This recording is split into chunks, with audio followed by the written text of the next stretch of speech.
one of the most powerful Turkish crime bosses in Europe, is now behind bars. For years, Necati Arabacı was linked to organized crime, biker gangs, and underground networks across Europe.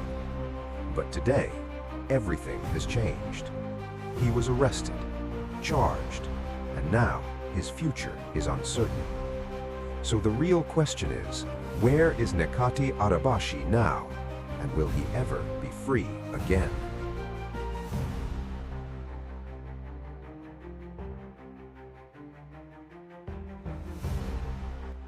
Necati Arabacı is not just another criminal name.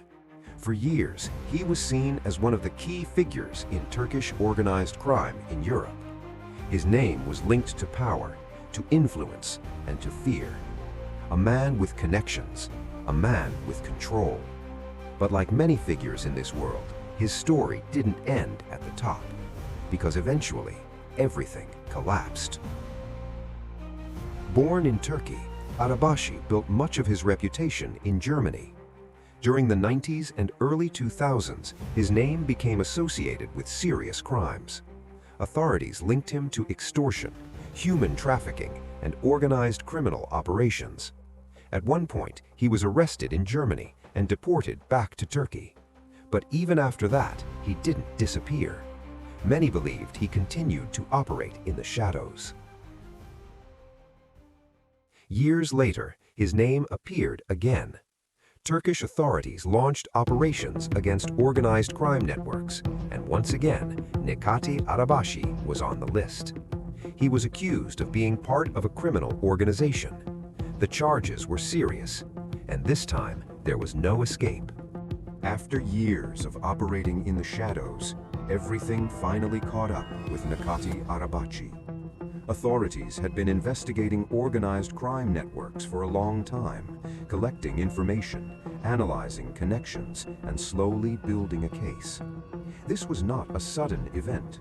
It was the result of years of pressure and surveillance. Eventually, the moment came when action was taken.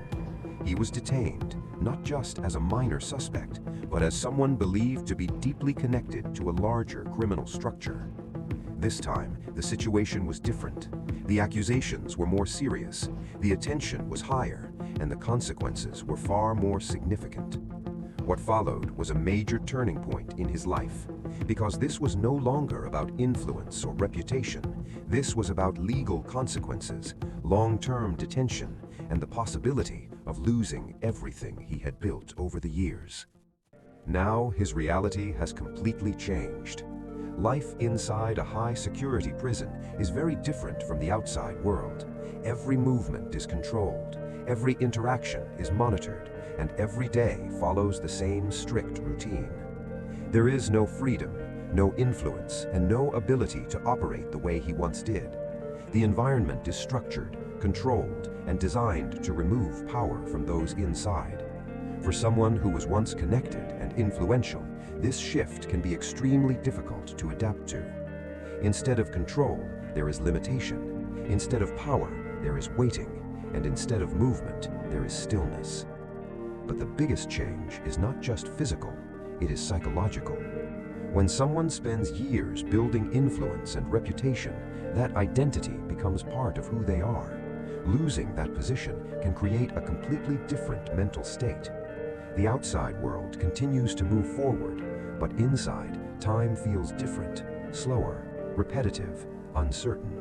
And for many individuals in similar situations, this becomes one of the most difficult parts of imprisonment.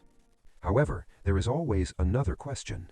Even inside prison, is it possible to maintain influence? In the world of organized crime, power is not always visible. It can exist through connections, relationships, and people who remain outside. In some cases, individuals are still able to communicate, send messages, and maintain a level of control.